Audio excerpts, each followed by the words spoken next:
जरूरी है ओबामा की जीत। नमस्कार, मैं हूं संजय पुगलिया। अमेरिका इस वक्त ऐतिहासिक मुश्किलों के दौर से गुजर रहा है और इसी माहौल में वहां राष्ट्रपति का चुनाव भी हो रहा है। अगला अमेरिकी राष्ट्रपति कौन होगा, इस पर हर हफ्ते सर्वेक्षण हो रहे हैं। अभी तक का ट्रेंड बता रहा है कि अमेरिकी इतिहास में पहली बार एक ब्लैक नेता बराक ओबामा राष्ट्रपति बनने वाले हैं। आप कह सकते हैं कि ब्लैक नेता का राष्ट्रपति बनने का मतलब है अमेरिकी राजनीति का मंडलाइजेशन। लेकिन चुनाव के बाद का अमेरिका कैसा होगा, इसे समझना ज्यादा जरूरी है। इसके लिए जरूरी है कि चुनाव लड़ रहे दोनों उम्मीदवारों के नजरिए और उनकी राजनीति की पड़ताल करें। कौन बेहतर होगा, मैकेन या ओबामा? हम अपने इस खास आयोजन में इसी को जानने की कोशिश कर रहे हैं।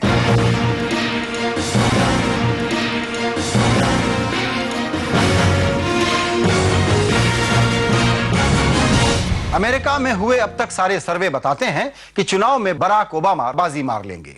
खाओ पियो और ऐश करो के कल्चर से तंग आकर अमेरिकी अब शायद बदलाव के मूड में दिख रहे हैं और ओबामा के कैंपेन की थीम भी बदलाव ही है। नाप तोल कर हर कदम उठाने वाले ओबामा यह एहसास दिलाते हैं कि अमेरिकी राजनीति में बचपना बंद होना चाहिए और अब अमेरिका को एडल्ट सुपरविजन की जरूरत है। फॉक्स के पोल के आंकड़े बता रहे हैं कि 47% लोग ओबामा की तरफ हैं और मैकेन को 44% वोट मिले हैं। गैलप के पोल्स में ओबामा को ट्रेडिशनल वोटर्स ने मैकेन से 3% से ज्यादा वोट दिए हैं। वहीं नए वोटर्स को मिलाकर ओबामा 9% आगे हैं। मेसन डिक्सन एनबीसी पोल के मुताबिक चुनाव के लिहाज से काफी अहम पेंसिल्वेनिया राज्य में मैकेन के लिए उम्मीद चकती दिख रही है। मैकेन अपनी होम स्टेट एरिजोना में महज 4% आगे हैं।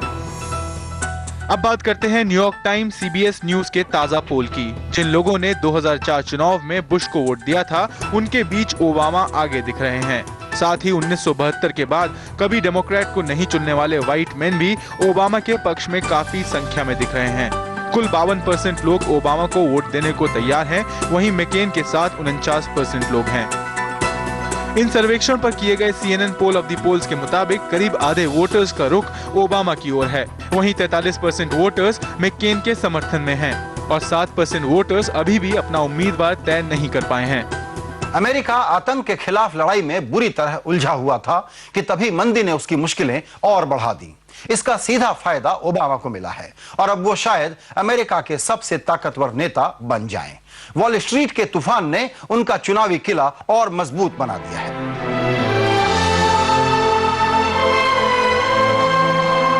अमेरिकी जनता की एक गर्मजोशी उस शख्स के लिए है जो अमेरिका का पहला ब्लैक राष्ट्रपति बन सकता है। वो ब्लैक हैं, लेकिन अमेरिकी राजनीति से उन्होंने रेसिज्म को दूर भगा दिया है।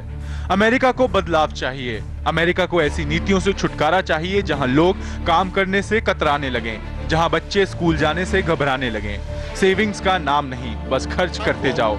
और ओबामा इस बदलाव के प्रतीक बन गए हैं। We're going to lose. It says youth. There is always a young leader who comes and speaks charismatic language, talks about the future and talks about change. Just as we had Rajiv Gandhi talking about change about the 21st century, which inspired a lot of Indians. Just as John F. Kennedy came and became a youthful leader and promised change for the United States.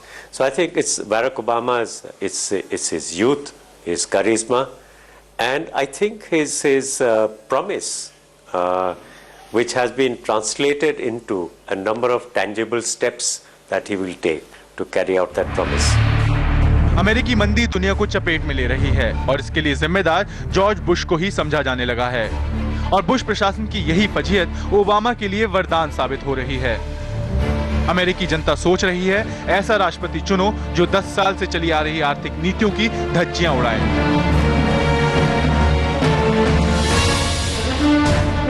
Obama की दावेदारी मजबूत करने में सिर्फ अमेरिकी मंदी का हाथ नहीं है। अपने कैंपेन में ओबामा ने खुद को एक अंतर्राष्ट्रीय नेता के तौर पर पेश किया है,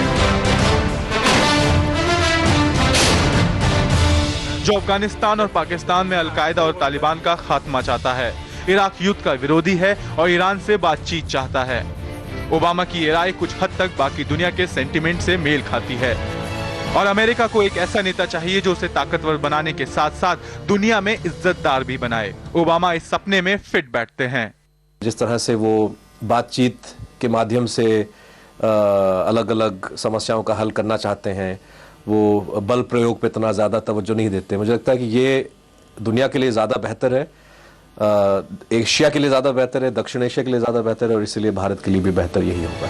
कीनियाई मूल के पिता और अमेरिकी मां की इस इकलौती संतान की परवरिश इंडोनेशिया में हुई। ओबामा दुनिया भर में घूमे हैं और वैश्विक मुद्दों से जुड़े रहे हैं।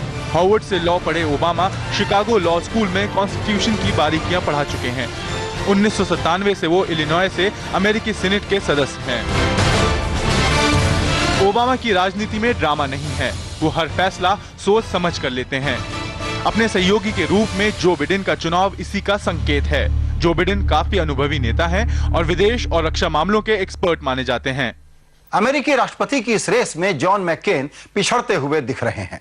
वियतनाम की लड़ाई में 6 साल तक कैद में रहे मैकेन मिजाज से एक फाइटर हैं, लेकिन वाइस प्रेसिडेंट के लिए एक कच्ची नेता सेरा पालिन को अपना को फाइटर बनाकर उन्होंने कैंपेन के बीच एक बड़ी गलती कर दी है।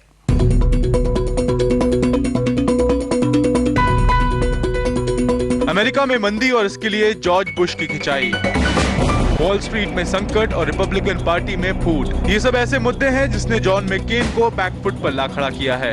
लेकिन मैकेन को जानने वाले मानते हैं कि उन्हें हराकर राष्ट्रपति का चुनाव जीतना बराक ओबामा के लिए आसान नहीं होगा।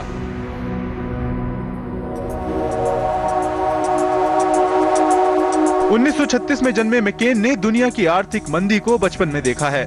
उस पर से वियतनाम की लड़ाई में संकट के बीच टस से मस नहीं होना, इन सब ने मिलकर मैकेन को मजबूत इरादों वाला बना दिया। 1983 में उनके पॉलिटिकल करियर की शुरुआत हुई और 1987 में वो अमेरिकी सीनेट में पहुंचे।